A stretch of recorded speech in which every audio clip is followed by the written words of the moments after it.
Good morning. हम लोग पढ़ रहे थे वन एवं वन्य प्राणी संसाधन।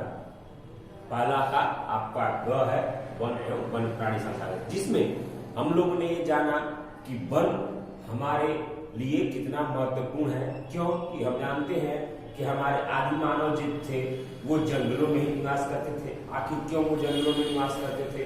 क्योंकि जंगल में वो सारी चीज मौजूद है जो हमारे लिए जरूरी है, या पारिस्थितिक तंत्र को मजबूत करने के लिए वो सारी चीज जंगलों में मिलते हैं। जैसे एक से एक औषधि, ऐसी ऐसी दुर्लभ प्रजाति की औषधियां जो है वो हमारे जंगलों में पाई जाती हैं। दुर्लभ प्रकार के जो जानवर हैं उनका निवास स्थान जंगलों में है, जो हमारे तंत्र को मजबूत बनाती हैं। और जो आदि मानव थे उनके रहने, भोजन, छांव, पानी, वो सारी चीज जंगलों में मिलते थे, इसलिए वो जंगलों में ही निवास करते थे। उसके बाद में जानते हैं कि जंगलों में बड़े हमारे ऋषि मुनि जो थे उनको ज्ञान प्राप्त हुआ। जैसे हमारे गौतम बुद्ध है, उनको जंगलों में, वनों में ज्ञान प्राप्त हुआ। आखिर जंगल वन हमारे लिए कितना महत्वपूर्ण है, इस बात से ही अंदाजा लगाया जा सकता है। उसके बाद जीव जंतु जो है, जंगली जो जीव जंतु हैं, जो हमारे कहीं ना कहीं पारिस्थितिक तंत्र को मजबूत करते हैं या संतुलित करते हैं, वो सारे के सारे आपको जंगलों में पाए जाते हैं। इसलिए भारत सरकार ने वनों के लिए संरक्षण भी प्रदान किया है।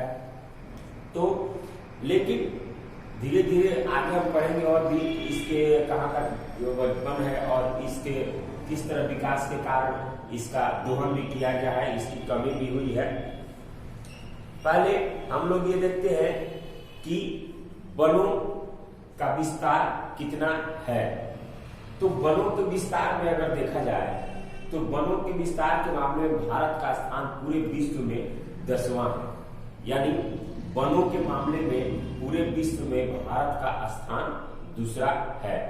यहाँ करीब 68 करोड़ हेक्टेयर में वनों का विस्तार है। 68 करोड़ हेक्टेयर भूमि पर वनों का विस्तार है।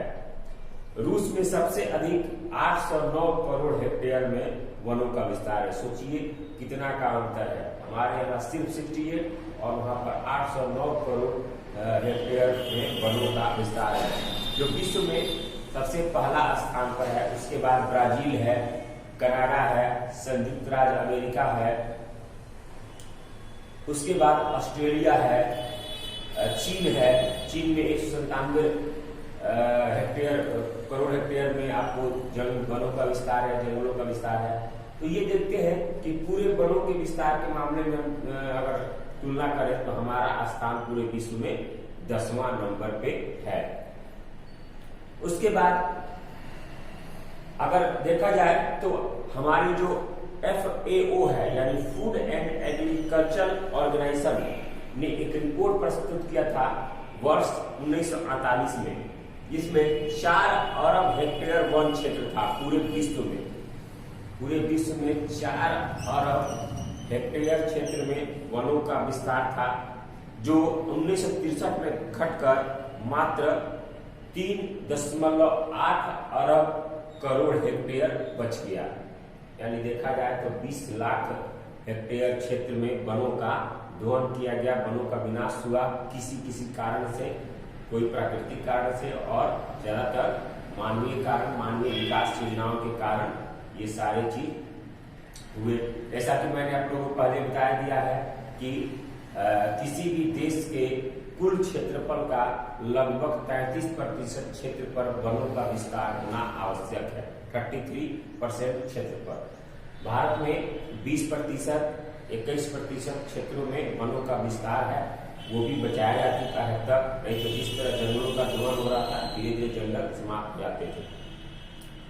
भारत में वनों का विस्तार एक समान नहीं है। अगर भारत की वनों की बात करें तो भारत में वनों का विस्तार एक समान नहीं है। यहाँ पर सबसे अधिक वनों का विस्तार आपको पूर्वोत्तर राज्यों में मिलता है, जहाँ मध्य प्रदेश, छत्तीसगढ़, अंडमान निकोबार द्वीप समूह, ये सारे क्षेत्रों में आपको वनों का विस्तार सबसे अधिक मिलता है। भारत के शासक क्षेत्र की अगर बात कहा जाए तो इसमें अंडमान निकोबार द्वीप समूह में वनों का सबसे अधिक विस्तार है। यानी अंडमान निकोबार द्वीप समूह के कुल भूमि का लगभग 90% भाग पर वनों का विस्तार है। और ये भौगोलिक जो पर्यावरण जो है, भौगोलिक स्थिति को ये अनुकूल बनाने के लिए वन बहुत ही आवश्यक है। वृक्षों के घनत्व के आधार पर, यानी वृक्षों के घनत्व के आधार पर भारत में वनों को 5 भागों में बांटा गया है। वृक्षों के घनत्व के आधार पर पहला अत्यंत सघन वन, जिसमें यह कुल भौगोलिक क्षेत्र में वृक्षों का घनत्व 70% से अधिक होता है। यानी वृक्षों का जो घनत्व होता है वो 70% से अधिक होता है। इसमें होगा अत्यंत सघन वन। पहला है अत्यंत सघन वन, यानी वृक्षों का घनत्व क्या होता है, 70% से भी अधिक होता है। 70% से अधिक होता है। ये भागों, इस भाग में इस प्रकार के वनों का विस्तार 54.6 यानी 54.6 लाख हेक्टेयर पर इस प्रकार के वनों का विस्तार है। 54.6 लाख हेक्टेयर में वनों का विस्तार है। और ये कुल भौगोलिक क्षेत्र जो है भारत का, उसका 1.66% है। असम और सिक्किम को छोड़कर सभी पूर्वोत्तर राज्यों में इस प्रकार के वन आपको पाए जाते हैं। दूसरा है सघन वन। दूसरा सघन वन, इसमें आप लोगों को कुल भौगोलिक क्षेत्र में वृक्षों का घनत्व 40 से 70% तक होता है। 40 से 70% तक इसमें वृक्षों का घनत्व होता है।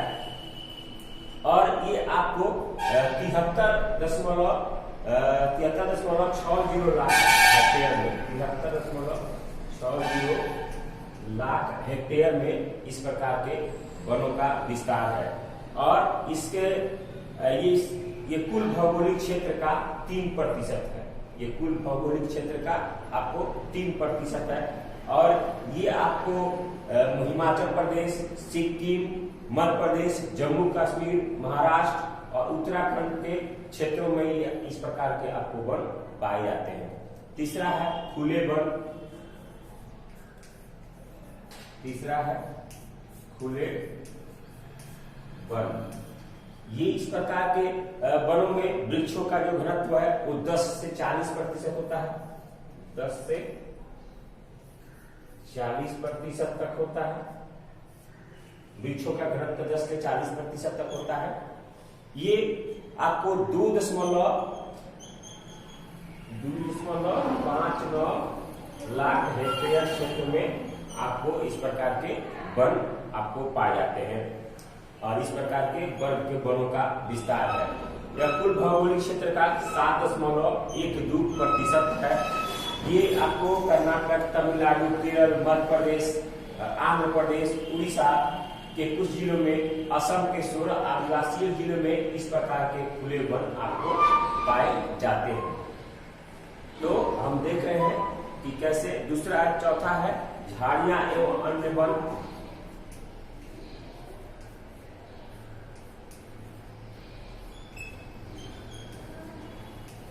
झाड़ियां एवं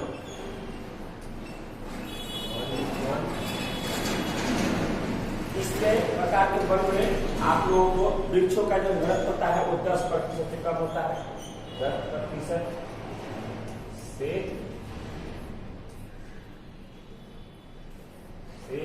कम होता है। 10% से कम होता है। और इस प्रकार के वन आपको राजस्थान के मरुस्थलीय क्षेत्र में या आर्द्र शुष्क क्षेत्र में इस प्रकार के वन आपको पाए जाते हैं। इसमें बंगाल के पश्चिमी बंगाल के मैदानी भागों में इस प्रकार के वन आपको सबसे अधिक देखने को मिलता है। यह कुल भौगोलिक क्षेत्र का 8.68% होता है। इसके बाद है मैंग्रोव वन।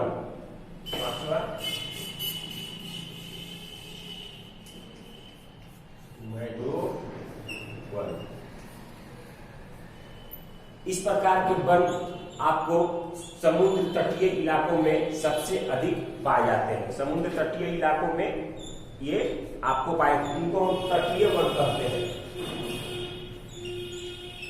तटीय वन यानी आपको समुद्र के इलाकों में इस प्रकार के वन आपको पाए जाते हैं। यह 5% ही भारत में क्षेत्र में है। लगभग 4500 किलोमीटर का जो हमारा समुद्री तटीय क्षेत्र है उसी में 5% क्षेत्रों में ये फैला हुआ है। ये आपको इसका सबसे अधिक पश्चिम बंगाल के सुंदरबन में है। उसके बाद हिमाचल प्रदेश, गुजरात, अंडमान निकोबार द्वीप समूह, कर्नाटक, महाराष्ट्र, उड़ीसा, तमिलनाडु, इन सारे क्षेत्रों में इस प्रकार के वनों का विस्तार है। तो ये हम लोग देखा, हम लोगों ने 5 भागों में बांटा गया है वनों के प्रकार को। आप लोग इसको नोट कीजिएगा किताब को लेकर नोटबुक में और इसको याद कीजिएगा, इंपोर्टेंट क्वेश्चन है। और अगले वीडियो में हम लोग अगले टॉपिक के साथ मिलेंगे।